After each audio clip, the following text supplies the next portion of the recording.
Rukayya Ishaq Muhammad daga daɗin kowa. Ina farin ciki da wannan sana'a na Honorable Abubakar Kabiru mai akwala da ya kawo mana ci gaba. Allah ya saka mai da alkhairi.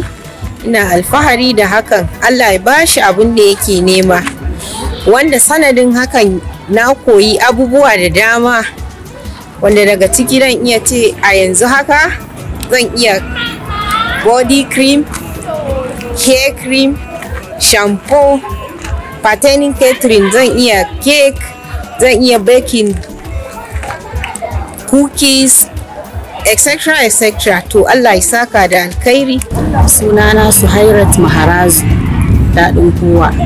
Muna miƙa godiyanmu ga Allah subhanahu wata'ala da kuma shi mai akwala. Gaskiya ba abin da za mu ce mishi sai dai godiya. Muna godewa Allah.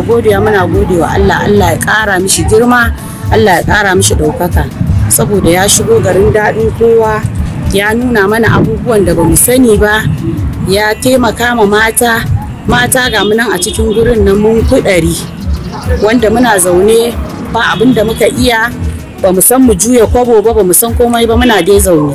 Allah ya kawo mana shi, ba abin da za mu ce, muna miƙa godiyanmu ga Allah. Sunana Saken Manset daga daɗin kowa. Muna wa Honorable mai akwala godiya da abin da muka koya a cikin sati guda biyu ɗin nan da muke ta zuwa. Gaskiya mun koya abubuwa da yawa a cikinsu. Mun koya yin su cake, su samosa da su sauran abubuwa kamar su sabulu, su liquid soap din nan da su kawash din nan, mun koye su da yawa.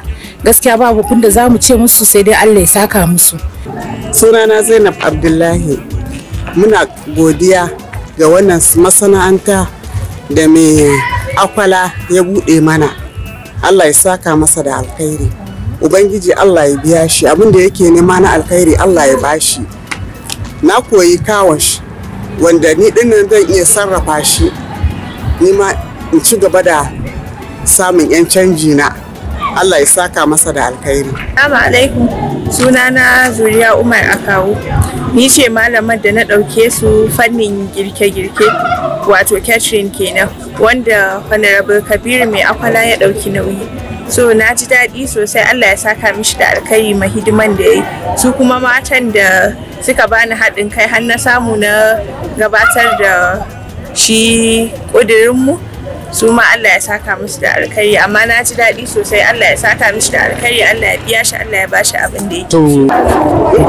Ni Jolin Zamfara, kuma kwamishina na finance lokacin gwamnati. A yanzu nan kuma ni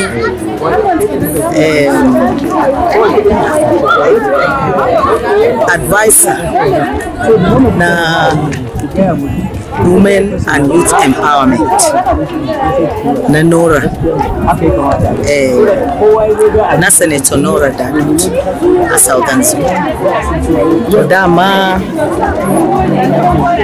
abinda dama ake bukata kenan, domin ba da yawa ne suna da zuciyar da shi yake da shi ba, da ya iya ba da kansa ya yi empowerment. To ya taba daidai inda senator ta bani zarafi don an yi aiki domin empowerment na mata da yara.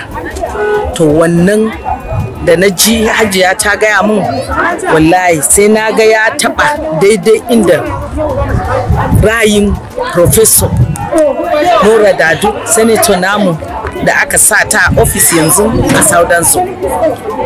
So na yi marmari in zo in gan da kaina, in shaida abin da suke yi a nan. Shi yasa muna kira da murya mai karfi cewa wa'inda suna da zuciya, suna da hanya, suna da marmarin empowering mata da yara, su yi koyi da abin da wannan tarikin ya yi. na ji daɗi da na zo na ji wata matan ɗan takara Professor Dakas, na ji ta zo ta yi taimako a nan, ta yi tallafi a nan.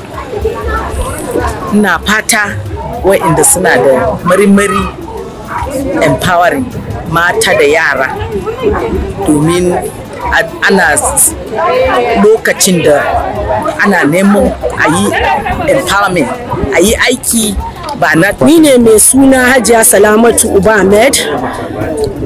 Gaskiya shi Abubakar mai akwala ba abin da za mu ce mishi al'umman Plateau, ba ma magana north ko Jos North, a al'umman Plateau gaba daya, ba ƙabilun da bai ɗauka ya goya a bayansa ba. Don haka mu muna cikin masu godiya, muna cikin masu farin ciki.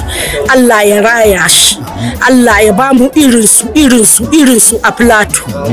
Mu ba ma mishi tunanin wani abu ma, wani takara ko wani abin nan. Abin da yake mana daga gida yana zaune zai ji sunan shi a Abuja, a bashi abin da ya kamata a bashi. To, salamu alaikum. Sunana Ibrahim Adamu Duku, cikin stakeholder na APC daga Jos Local Government, mazaunin Narutani. Mun kawo ziyara wannan matattarar koyar sana'a na nan garin Daɗin ko cikin garin Jos South don karfafa ita Hajiya Salamatu Uba Ahmed wannan ta yi sanadiyar kawo wannan alkhairi wannan waje. Alhamdulillahi muna cike da farin ciki da yadda muka zo muka ga taruwar wayannan bayan Allah haɗuwar kansu don koyan abubuwan da zai koma ya karfafa su a gidajen zaman auren su.